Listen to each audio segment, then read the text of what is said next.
start this hour with Iran. Over 35 deaths and more than 1,200 people said to have been arrested in demonstrations there. That's according to a US-based activist group. Protests have been ongoing for well over a week now, people taking to the streets across the country. What started as a show of anger over the rising cost of living is turning into a clear call for a change in the regime. Well, to get more insight, we're joined by a co-founder of the non-partisan, non-religious group of international students supporting Iran's protesters, the We Are Iranian Students. Mr. Kian Habibian, thanks so much for joining us here at France 24. We're seeing these protests in Iran, the biggest, we're being told, since 2022, when we had people turn out after the death of Masha Amani. But these do look different than the protests those years ago. In one sense, they seem bigger. It's not just one generation, if you like. Exactly. When we're looking at Women Life Freedom, it was mostly students who were in the streets. Since last Sunday, it started with the bazaar who went on strike and quickly joined by students. But the protests and the pressure inside of Iran, whether it is social or economic, is so high on the population that you have different parts of the population who are right now in the streets. You have all the people who don't find jobs, you have the students, you have the merchants, you have our parents, our grandparents. All the people have joined in a common call to end the regime. When we hear there from the US-based activist group on the crackdown of protests, what are you hearing from your family and friends in Iran? It is exactly as described, and it's the same answer the Islamic Republic of Iran always had against its own population for the past 47 years. Yesterday, the judiciary organ of the regime explained that there would be no leniency. But was there one when they killed 1,500 people in 2019, when they shut down their own airplane to avoid facing the pressure put by the US a few years ago? There was never any leniency from this regime. Their only answer is always blood.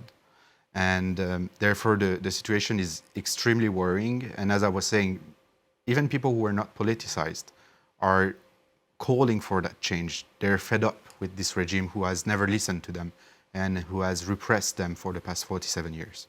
I mean, sitting outside, it looks extremely brave to go out and protest in Iran today. So the motivation clearly extremely high. Give us a better idea of what is bringing people to the streets now. I mean, it started with the traders and this, devaluation of the dollar, but it's not just about the economy. It is what started the protests, but the Iranians have so many more reasons to come to the streets. If we take the students, for example, they have been forced to flee their own country because there is no future for them. There is no future where they can participate, where they can build something, a country with prosperity, with growth, where hope lives. If we add to that the life they have to endure on the campuses, women are still harassed on the campuses of the university by Basij students just because they don't wear the hijab correctly. And there are many more reasons. If we look at the economy, the inflation rate is above 50%. If we look at the unemployment rate, we have at least one people out of 4 who don't have a job in Iran. And those who work, for what kind of wage are they working right now? Most people cannot even afford bread. I think about all the families who don't even dare to look their children in their eyes because they don't know how to pay for the bread they have to bring at home. So they have thousands and thousands of reasons. But the main cause of all these reasons is the Islamic Republic of Iran.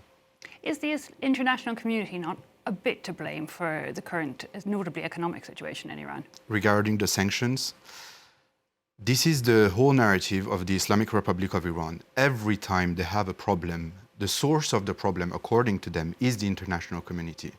But the only responsible of this situation is the regime itself. They put themselves in this situation. They threatened everyone. They repressed their own population.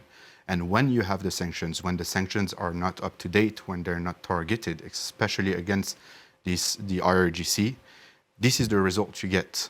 You get an organ who is getting richer and richer by the day because they buy the dollar and then they sell it at a different rate, at a much higher rate to the population. They know about all the sanctions and all the negotiations going on, so they are ready for every move that the international community is going to make. not only is it not the responsibility of the international community, but they also play with it. It is in their benefit. And that's what they keep repeating for the past 47 years. Every time they had a problem, their narrative is based on the fact that it is the people outside who are trying to help the people in the streets. So it sounds like it's nearly too late for reform at this point. People want an actual regime change. What might that look like? Well, first of all, yes, it is too late for reforms. We don't reform dictatorships. Dictatorships must fall. And therefore, they had time to reform. And even yesterday, the president declared that they were going to distribute, I don't know, bills or checks to the people. But dignity is not something you can buy. People in the streets don't sacrifice their lives for a few dollars.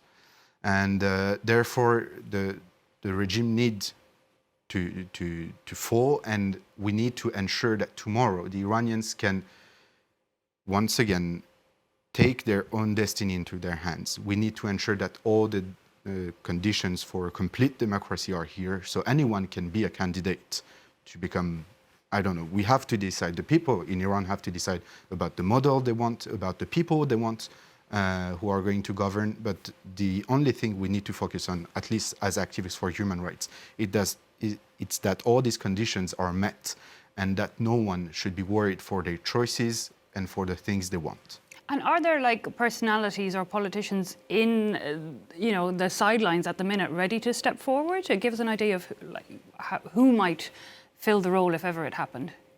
Well, it is not up to me to decide, but we have personalities. First of all, if we look inside of Iran, it is really hard to find one personality or a group of personalities, because this was also part of the whole strategy of the Islamic Republic. It was to block any form of union, any form of political group besides the reformists and the conservatives that they already have in the parliament. Therefore, it is really hard for the people inside to create something. Then you have the groups outside. You have, first of all, the civil rights groups, and for most of them, they were abandoned by the international community in that sense that it is extremely hard to be an activist for Iran. As soon as you have the name of Iran in your name, it is extremely hard to open a bank account, have an insurance, and therefore no one trusts you if you don't have those. If we look on the more political side, there are a lot of calls in the videos that we receive regarding the Prince of Iran, Reza Pahlavi. And once again, he's one of the names that comes on multiple occasions in the videos.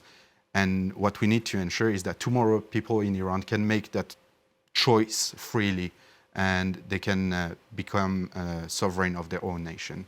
How do you ultimately feel about today's protests? I mean, we saw those, they were gigantic, the protests back in 22. They were also deadly. But ultimately, what did they change and how do you see things going from here today? The protests have changed in the sense that a lot of different people are in the streets, and also the people have learned from previous experiences. They know the methods of the regime. All the things they are doing right now, despite the violence, people know that this is the common response of the Islamic Republic. And also the pressure is so high that I talk to a lot of people, and people say, what do we have to lose? I mean, if it's not their bullets, they're going to end our lives in another way because of the economic pressure, the social pressure. So therefore, we don't have anything to lose. And that's, I think, the main mistake of the Islamic Republic, is by repressing their own population for the past 47 years, and by putting such a pressure on its own population, they have forced that many people to come into the streets and in multiple cities. And this time people defend themselves. Despite the weapons that the regime has, people still face them. You have seen incredible footage of people just standing empty-handed in front of them because they don't have anything to lose. So you feel this might be the tipping point? I hope so. Kian Habibian, thanks so much for joining us in studio and giving us a bit more insight into that situation in Iran. Very much appreciated.